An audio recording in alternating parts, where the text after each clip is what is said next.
Hola a todos, bienvenidos al programa número 37 de la Radio del Opositor, un punto de encuentro para todos los opositores en colaboración con la Academia AUDE Oposiciones.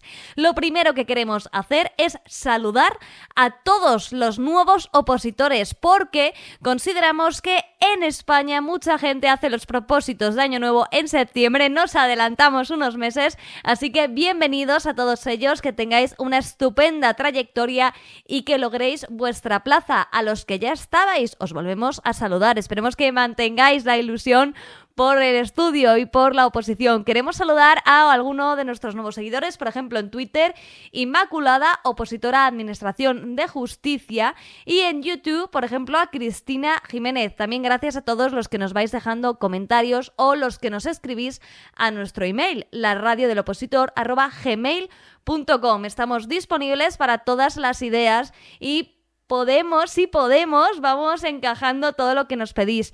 Nos habíais dicho alguno de vosotros que no habíamos entrevistado a nadie de justicia y que la teníamos un poco olvidada. Tenéis razón. Es por ello que en este programa entrevistamos a una funcionaria de justicia, no os decimos más, que viene a continuación, y hacemos un estupendo repaso del título de la Constitución española que se refiere al Poder Judicial. Además, mencionamos otros artículos de la Constitución relacionados y la Ley Orgánica 685 del Poder Judicial. Por tanto, un programa interesantísimo. Te adelantamos que la persona a la que vamos a entrevistar es maravillosa y te va a encantar conocer su historia, y no te olvides de quedarte hasta el final del programa con nuestra recomendación de lectura, que está muy enfocada a la justicia.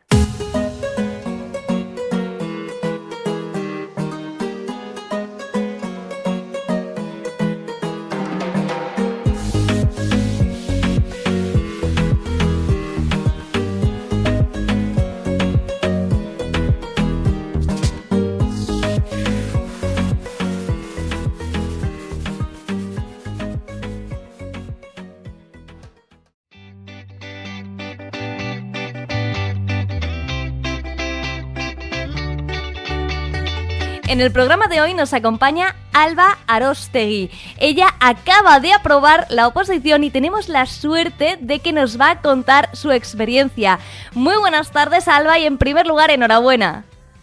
Hola, buenas tardes, muchas gracias. Bueno, ¿cómo te sientes? Bueno, creyéndomelo todavía, ¿eh?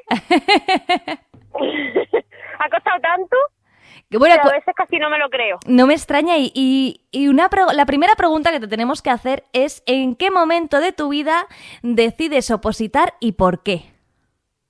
Bueno, yo tomo la decisión de una forma un poco atípica, porque yo estudié psicología y en cuarto de carrera o en quinto nos dieron psicología jurídica. Y yo ahí me enamoré. Ajá. Y dije, Dios, qué mal he hecho yo esto, yo no puedo empezar de cero. Entonces, claro, yo me especialicé un poco en psicología forense, psicología en violencia de género también, que eran temas como que todo para el mismo lado siempre. Pero yo esta oposición casi no me enteré un poco de casualidad, ya muy tarde, ya muchos años después. Y yo dije, pues yo creo que esto es una señal, esto es lo mío. Me tengo que quitar la espinita esta que me nació en la psicología jurídica. Y así fue. Y así fue, pero ¿ya llevabas un tiempo entonces trabajando? ¿Habías hecho tu vida o...? Sí, muchos años trabajando. Llevaba pues como 8 años trabajando en la privada. Vale, y entonces decidiste opositar y empieza la etapa opositora. Eso es. ¿Cómo fue? Además, perdona que te corté. Yo empiezo a opositar, creo que a todo el mundo le pasará un poco, pero yo no tenía como mucha idea ni de lo que estaba haciendo, ni de si lo estaba haciendo bien, ni de lo que era una oposición, porque parece que opositar es sentarte a estudiar y ya está. Sí. Son muchas cosas, influyen muchas cosas. Sí, desde luego. En tu caso, cuéntanos. Yo tenía mi trabajo mañana y tarde, tenía mi niña, yo soy familia monomarental, a mi niña y yo sola, y sí, que yo no tenía el tiempo que tiene otra gente, que parece que la gente que oposita es gente que está a mesa puesta. Ya. Hay de todo en la vida. Sí. Yo trabajaba mañana y tarde y me ocupaba de mi hija, y sacaba la hora donde no las tenía. Claro, ¿y cómo te organizabas? Como buenamente podía. Cuando la niña estaba en clase o estaba haciendo alguna actividad, pues yo estaba pegada a los libros. Ella se metía en la cama y yo me sentaba y le quitaba hora al sueño. Yo dormía 2, 3 horas, lo que podía. Madre mía, ¿y cuánto tiempo estuviste así? Pues 1 año y medio. Año y medio. ¿Es el tiempo total el que tú has estado opositando? Más o menos, porque yo empecé en enero del 2018. Uh-huh.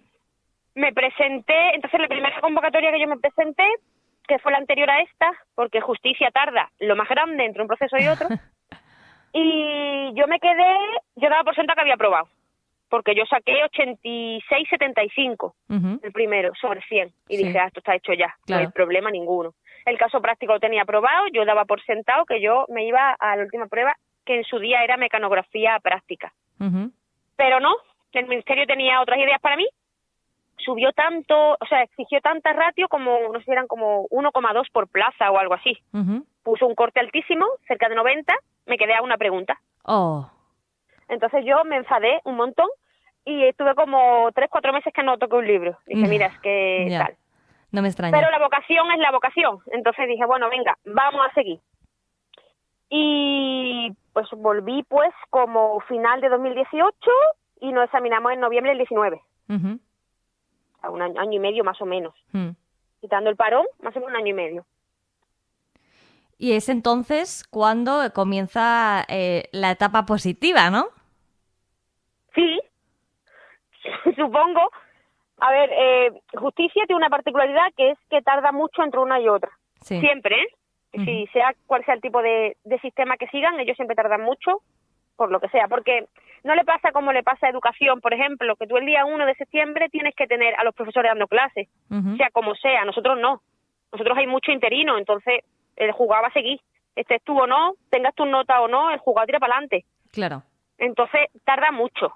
Nosotros lo que hemos aprobado nos ha pasado un poco como de que íbamos perdiendo casi la ilusión por saber.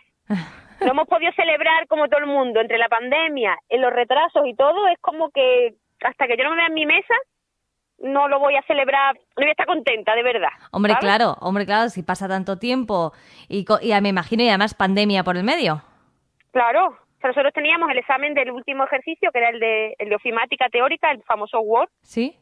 Yo lo teníamos el mismo día que se declara el estado de alarma. Vale. Entonces, claro, nos lo suspenden y nos lo hacen en julio. Sí. Ya va todo como retrasado y es todo como casi que no nos fiamos mucho de que el ministerio nos diga, oye, mira que no ha aprobado.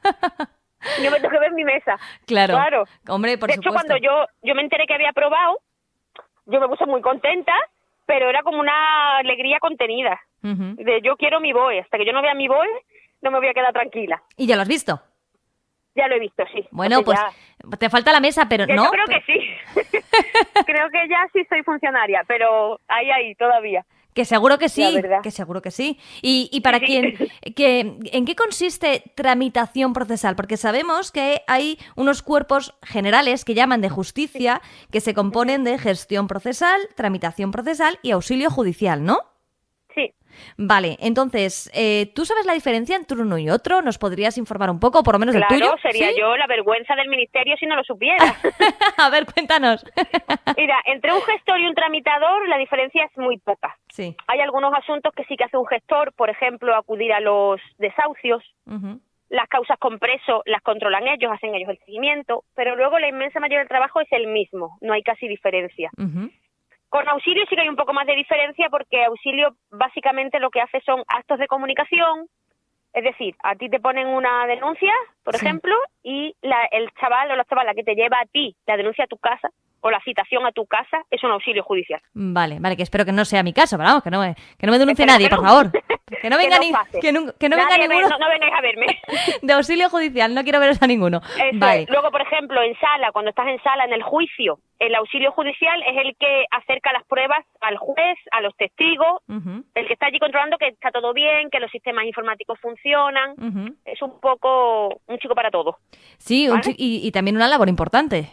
Sí, es muy importante. La gente se cree que un agente judicial es como el escalón más bajo, por tema de escala, ¿no? Pero sí. Hace funciones muy importantes. Sí, para siempre. Que todo salga bien. Claro, es, digamos, el correo entre los distintos juzgados y entre el juzgado y la ciudadanía, uh-huh. Que es importante. Uh-huh. Por mucho que sea la escala más baja de la Administración de Justicia, que lo es, uh-huh. Pero el trabajo es muy importante. Y es, además, un trabajo muy, muy distinto. No te aburres porque cada día haces cosas diferentes. Uh-huh. Para auxilio judicial se requiere el título de la ESO, ¿verdad? Sí, graduado escolar. Graduado escolar. Y para eso sí quería decirlo, quiero apuntar una cosa. Sí. Auxilio son 27 temas, pero son unos temas tremendos, grandes, densos y se tocan un montón de cosas, ¿vale? Que la gente lo ve y parece que es una María porque son muy pocos temas, ni de lejos. Vale. Pero la diferencia realmente justicia, lo bueno que tiene y lo malo también a la vez, es que con un mismo temario tú accedes a 3 escalas si se da, ¿no?, la situación. Que claro. eso no te pasa en ninguna administración. No, desde luego. Básicamente. O sea, que depende un poco de la titulación que tengas, porque claro. Tramitación exigen bachillerato, ¿no? Eso es. Y gestión, grado. Entonces, si tú tuvieras el grado, te podrías... Y de la suerte que tengas. Yo, por ejemplo, este año en gestión me quedé a 0,95 en el desarrollo. Vale. Sabes que luego también depende de cómo te vaya la vida en las distintas pruebas, ¿no? Pero el gran atractivo de justicia es ese. Claro, que con una... O sea, que si tienes el grado, te puedes presentar a las 3. Claro. Tienes 3 opciones. Y el temario es similar. El mismo prácticamente, o sea, de tramitación a auxilio habrá un tema diferente y de gestión a tramitación 2 o 3, no hay más. Luego al final el contenido es el mismo, no hay mucha diferencia. Pues fenomenal para alguien que nos esté escuchando y que se esté planteando que ahora septiembre es época, ¿no? De venga, voy a tomar la decisión, venga, por fin, los propósitos, porque en las películas y tal se ve que es en enero, ¿no? Pero no, en España yo creo que los propósitos es en septiembre. Así que en tramitación procesal, que es la que tú has aprobado, aunque te hayas podido preparar las 3, ¿cómo ves tú el temario? ¿Qué nos puedes contar? Es un temario, le pasa un poco como a auxilio, le pasa lo mismo a justicia, es lo que pasa. O sea, es un tema, son 31 temas. Pero el tema 16, por ejemplo, que son procedimientos declarativos, ¿sí?, para que lo entendamos, esos son los juicios civiles con todas sus especialidades, los casos en los que hay que tener procurador y abogado y los que no, la jurisdicción, es decir, si a ti te ponen, por ejemplo, tú te separas y a ti, para que te lleven el divorcio, depende, no siempre es el mismo sitio el juzgado que va a llevar tu caso. Dependerá de si los dos cónyuges han vivido en el mismo sitio, de si hay hijos menores, de si están fuera de España. Todo eso es el tema 16. Vale. Que son más de 2 leyes completas. Ya. O sea, que tiene trampa un poquillo el temario. Tiene mucha trampa la justicia. O sea... Tú la ves y dices, 31 temas, esto yo en 2 meses lo tengo todo visto. No. Ni de lejos. Además es una oposición que o tú la refrescas todo el rato o te baila todo. Claro. Porque son muchos plazos, son muchos procedimientos, son muchos recursos. Vale. Tienes que llevarlo todo muy bien hilado. Que no nos engañemos, porque hay algunas oposiciones que, por ejemplo, abogacía del Estado, ¿no? Que ya de primeras dices, ¿cuántos temas? Pero que en este caso, aunque sea un número bajo, en realidad son densos. Podrían ser incluso el doble de temas. De hecho, por ejemplo, en gestión, oficialmente son 68 temas.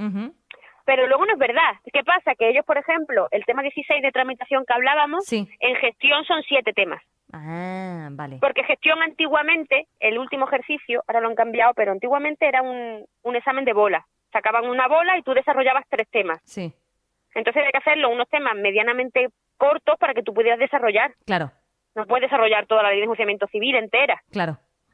Pero en realidad tú ves 68 y mucha gente dice, yo no voy que son muchos temas. No es verdad, son los mismos. Claro, son los mismos, pero es que están separaditos. Claro, gestión lo malo que tiene es que tiene un examen totalmente subjetivo. ¿Cuál? Un examen que es el último, el que yo suspendí, que tengo mi espina, que es pregunta corta.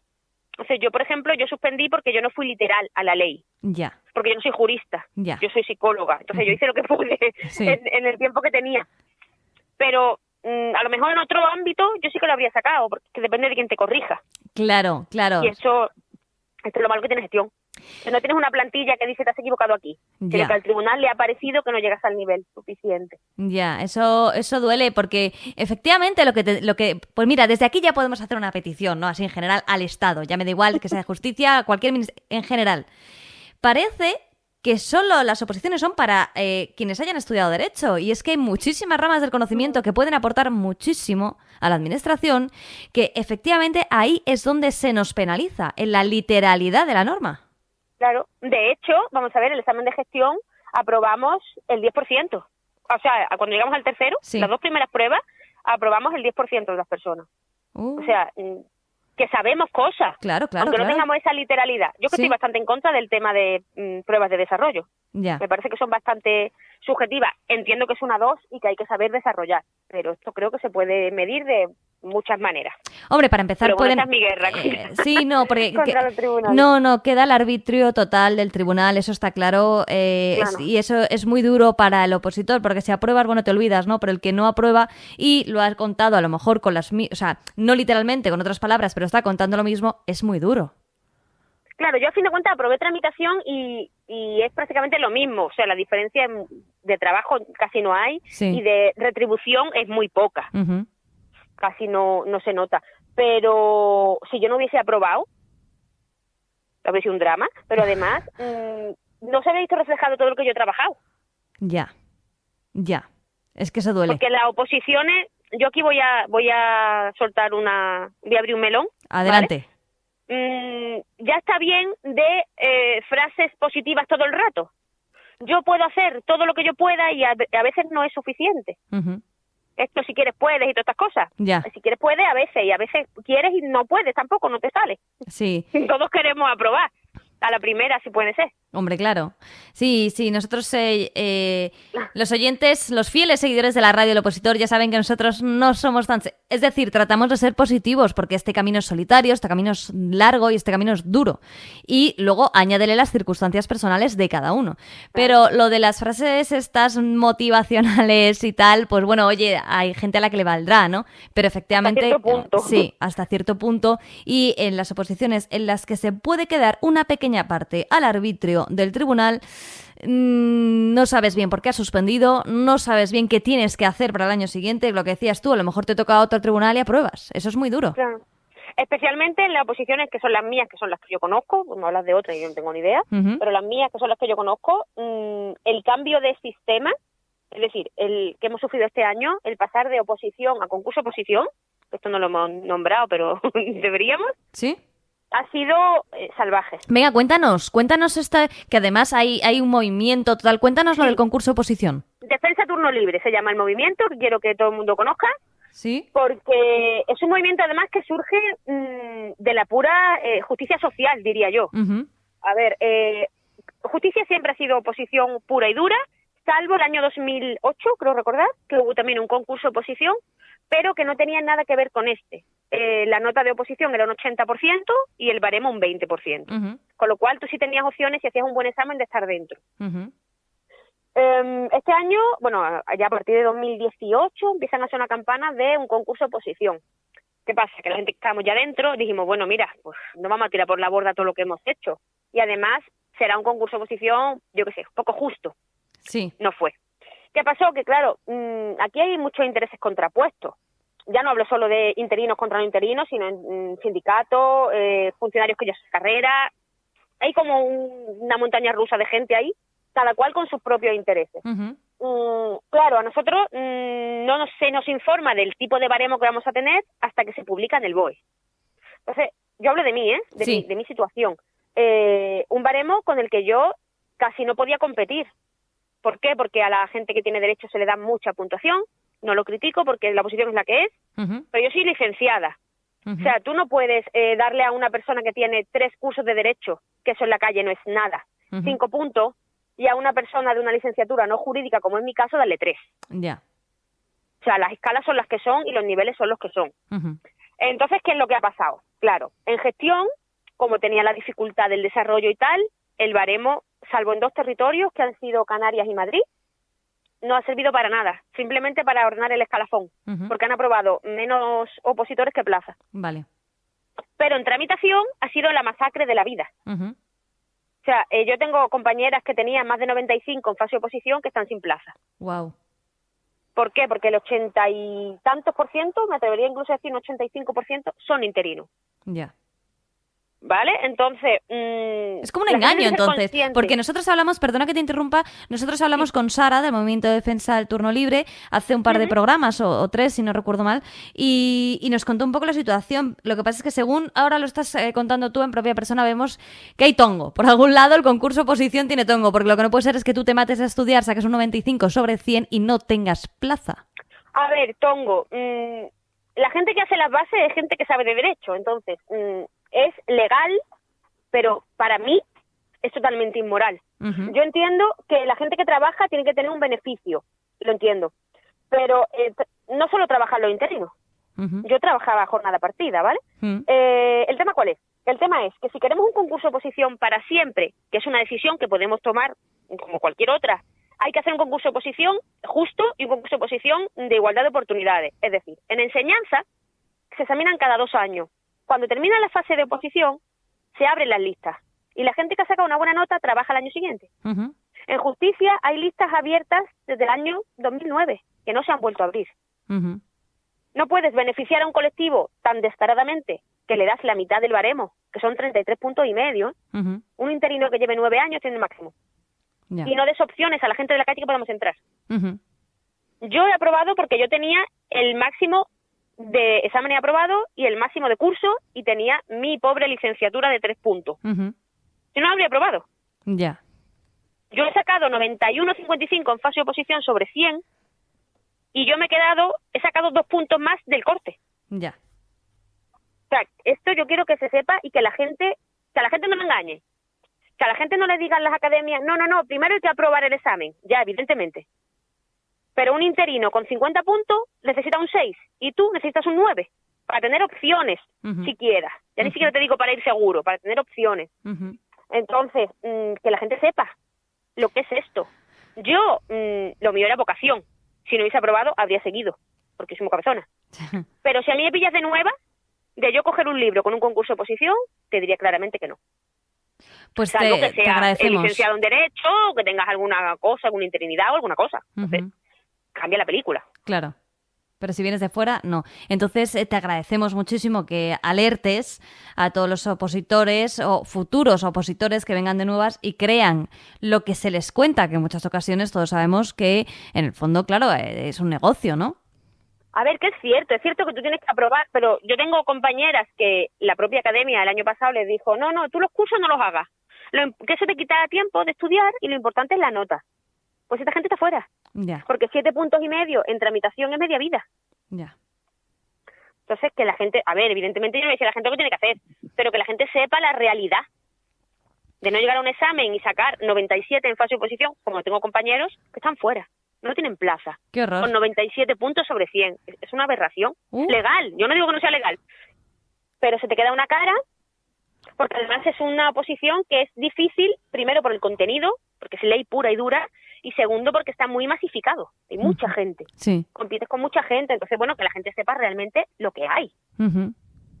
A la gente que nos pilló en medio, pues no nos dio la gana de renunciar. Claro. Porque tenemos mucho camino andado. Claro. Pero si yo empezara ahora, yo con todo el dolor de mi corazón, no empezaría en justicia. Bueno, pues muchísimas gracias por alertar.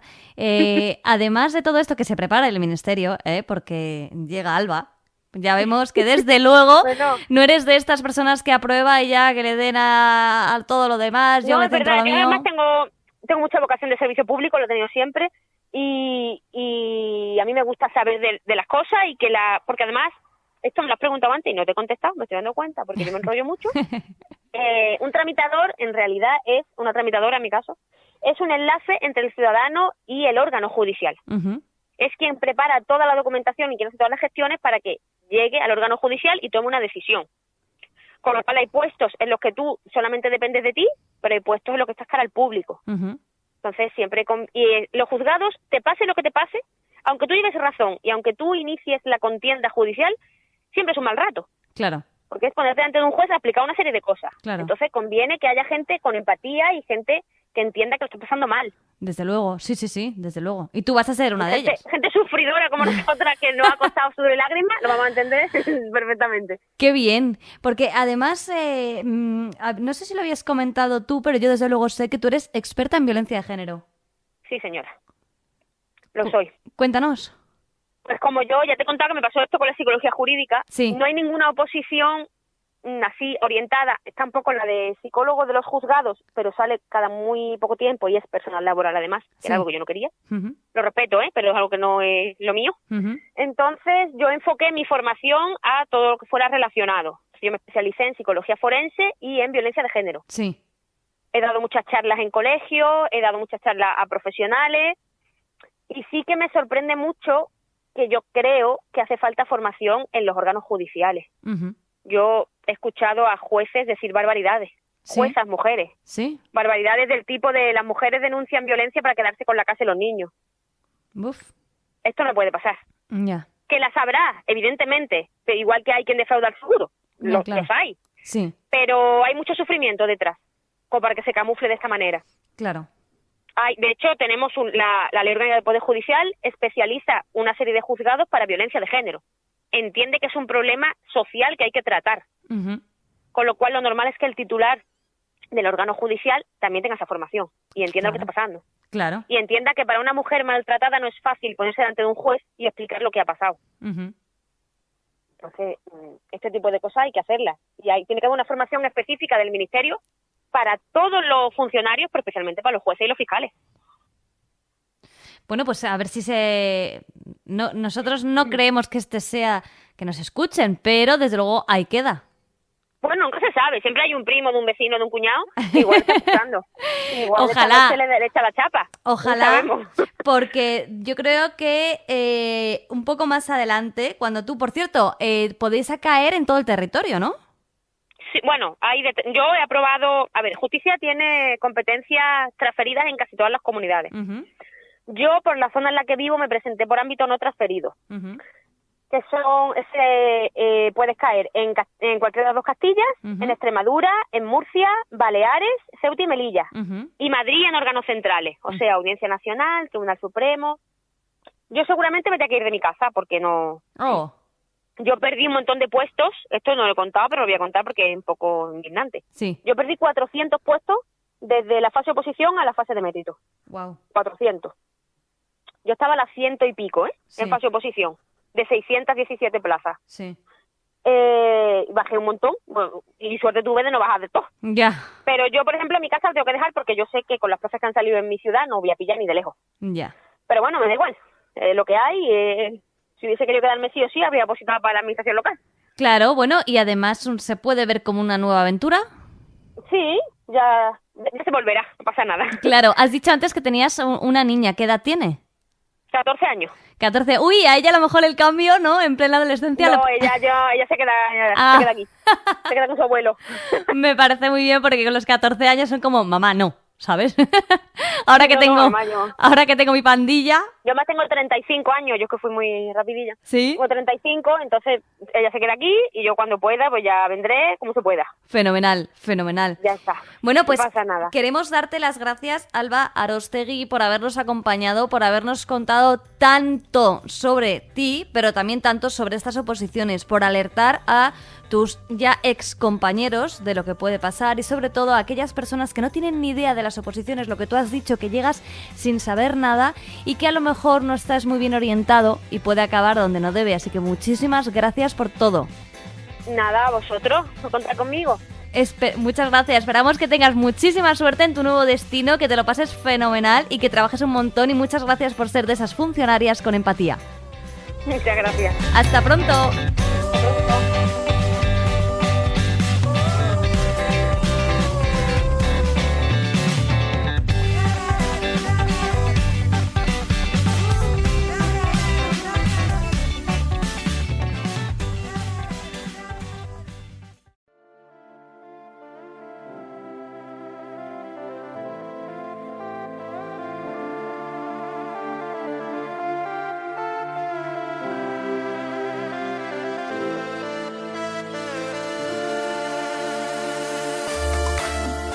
Como anunciábamos al comienzo en este podcast número 37 de la radio del opositor, vamos a hablar de justicia. Pregunta para el oyente: ¿cuál es el título de la Constitución que lleva por rúbrica del Poder Judicial?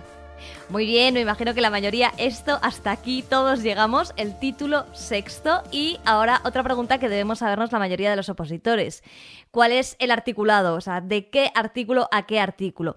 Claro, en este caso es bastante sencillo, porque como son solo 10, del 117 al 127, aquí tenemos muy fácil tanto para los que tienen exámenes de tipo test como para los que tengan exámenes orales la memorización. Poder Judicial, título sexto, 117 a 127.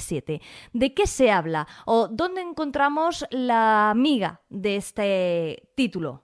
En realidad podemos decir que en todas partes, porque la característica de este título es que pese a ser muy breve, lo cierto es que a todos nos cuesta llegar a hacer una memorización de cada uno de ellos. El artículo 117 es por el que empezamos todos y por tanto es el que más se nos va quedando en estos repasos que hacemos. ¿Qué es lo más importante? Pues que la justicia emana del pueblo y se administra en nombre del rey, por jueces y magistrados. Hasta aquí el artículo 117.1 continúa, pero esto es muy importante porque en algunos test suelen cambiar la justicia emana del rey y se administra en nombre del pueblo por... todo esto nos lo cambian, así que os recomendamos que esta primera frase, que ni siquiera hemos llegado al final de la misma, os la sepáis de memoria. La justicia emana del pueblo y se administra en nombre del rey por jueces y magistrados. Ahora, ¿qué jueces y magistrados? Integrantes del Poder Judicial, claro, porque no va a ser cualquier persona a la que hayamos considerado, pues tú eres un juez. No puede ser, tiene que ser jueces y magistrados integrantes del Poder Judicial que sean independientes, inamovibles, responsables y sometidos únicamente al imperio de la ley. El segundo apartado de este artículo 17 dice que estos, los jueces y magistrados, no podrán ser separados, suspendidos, trasladados ni jubilados, sino por alguna de las causas y con las garantías previstas en la ley. Esto lo que hace es proteger al juez y al magistrado. En el tercer apartado del artículo 117 se establece que el ejercicio de la potestad jurisdiccional en todo tipo de procesos, juzgando y haciendo ejecutar lo juzgado, corresponde exclusivamente a los juzgados y tribunales determinados por las leyes según las normas de competencia y procedimiento que las mismas establezcan. Es decir, hasta ahora a lo que se encamina este artículo 117 es a establecer quién tiene la capacidad en España de ser juez y de ser magistrado y, por otro lado, quién tendrá la capacidad de juzgar y, la más importante, hacer ejecutar lo juzgado, porque si no tenemos a alguien que esté para ejecutar aquella sentencia del juez, entonces el sistema estaría un poco defectuoso. Pero una vez que nos dice esto, el artículo 117, por otro lado, retira velas. En su apartado cuarto establece que los juzgados y tribunales no ejercerán más funciones que las señaladas en el apartado anterior y las que expresamente les sean atribuidas por ley en garantía de cualquier derecho. Por tanto, el artículo 117 es una declaración de la justicia en España, de quién puede, en primer lugar, de quién emana, en nombre de quién y a través de quién se ejerce, cuáles son las capacidades que tienen estos jueces y magistrados, pero por otro lado lo limita a exclusivamente lo que establezca este artículo 117 y lo que se disponga en las leyes. Hay muchos compañeros a los que el apartado 5 de este artículo 117, con el que se inicia, recordamos, el título sexto de la Constitución del Poder Judicial, les cuesta un poco entender por qué va junto lo del principio de unidad jurisdiccional con la ley regular al ejercicio de la jurisdicción militar. Bueno, esto es por un lado complejo, pero por otro lado lo podemos simplificar. Este apartado establece que el principio de unidad jurisdiccional es la base de la organización y funcionamiento de los tribunales. Es decir, hay un único orden jurídico en España, o jurisdiccional, mejor dicho, para que nos entendamos. Es como una pirámide. Hay una base con diferentes juzgados de primera instancia y ahí se va reduciendo hasta que se llega a la cúspide, un tribunal supremo. Dicho esto, a continuación, claro, el ámbito militar, el ámbito castrense tiene sus propias normas que, bueno, por suerte muchos en nuestro temario no lo tenemos, así que vamos a correr un tupido velo. No, que queremos decir que viene a continuación la ley regular al ejercicio de la jurisdicción militar en este ámbito porque podría suponer una rotura de esa unidad jurisdiccional que acaba de ser enunciada. Es por ello que va en el mismo apartado. Y por último, se prohíben los tribunales de excepción. Mejor, porque si no estuvieran prohibidos, más tendríamos que estudiar. Y a partir de aquí, el resto de artículos nosotros los dividimos en dos partes para memorizarlo de una forma más sencilla. Por un lado, aquellos que se dirigen de alguna manera al ciudadano, que serían el 118, el 119, el 121 y el 125, y así los podemos estudiar de manera grupal. Y por otro lado, aquellos que se dedican a la organización del Poder Judicial de alguna manera, como serían el 120, que se refiere al juicio en sí, el 122, una organización interna, 123, Tribunal Supremo, 124, Ministerio Fiscal, 126, Policía Judicial y 127, jueces y tribunales. Así podemos tener una división entre unos y otros que nos va a facilitar muchísimo el estudio de este título de la Constitución. Tenemos que añadir más cosas.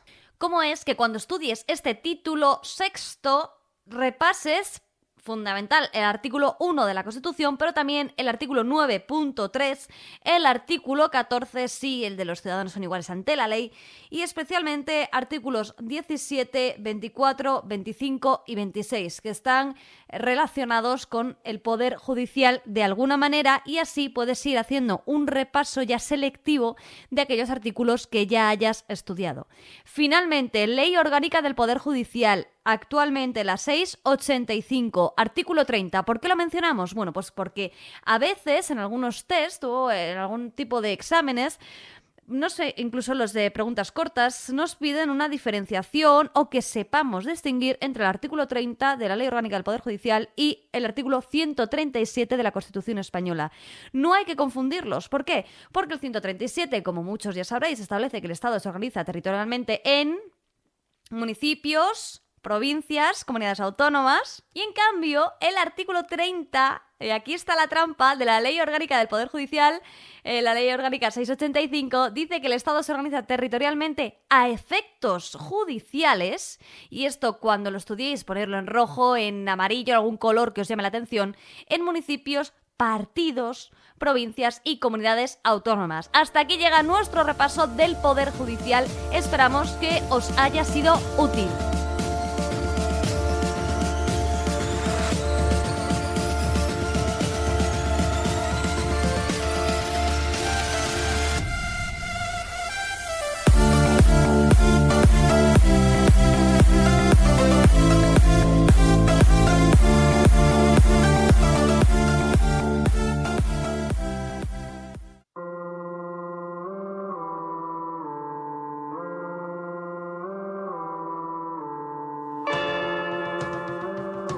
Como no podría ser de otra forma, en nuestra recomendación de lectura nos vamos con dos ensayos que hablan de justicia, pero de una manera distinta. Por un lado, os presentamos El secuestro de la justicia de Joaquín Bosch e Ignacio Escolar, que lleva por subtítulo Virtudes y problemas del sistema judicial, que consideramos que puede ser muy interesante porque para estos autores el sistema judicial se encuentra en crisis y consideran que uno de los problemas fundamentales del deterioro de la justicia que afecta profundamente a nuestra democracia son las injerencias políticas. Dicho esto, los autores hablan también de las maravillas o de la magnífica base de nuestro sistema judicial. Por tanto, creemos que es una obra que puede estar ciertamente equilibrada, especialmente para aquellos que tengáis ensayos en vuestras oposiciones. Y por otro lado, de un autor completamente diferente, José Antonio de Iturriaga Barberán, que os sonará a muchos, ha sido embajador. En este caso, su obra es Politización de la justicia en España. Por tanto, ya aquí, de la editorial Pigmalión, ya aquí se centra en el problema, o el autor establece de primeras, con el título de su obra, que la politización es uno de los problemas de nuestro país y concretamente de nuestra justicia. Dos obras muy interesantes que pueden ayudarnos a ver nuestro sistema judicial desde una perspectiva distinta a la que encontramos en la Constitución y en las leyes orgánicas relativas a la misma. ¡Ella está! Nos despedimos, muchas gracias por habernos acompañado en este programa. Ya sabéis que estamos a vuestra disposición a través de nuestras redes sociales de la Radio del Opositor, Facebook, Twitter, Instagram, y que pronto tendremos una novedad en este aspecto. Que tengáis una fantástica semana, que repaséis muy bien y que los que os enfrentáis por primera vez tengáis muchísima ilusión, porque es fundamental mantenerla a lo largo de todo el camino. Muchas gracias, en último lugar, a Audio Oposiciones, porque el conocimiento es lo único que crece cuando se comparte.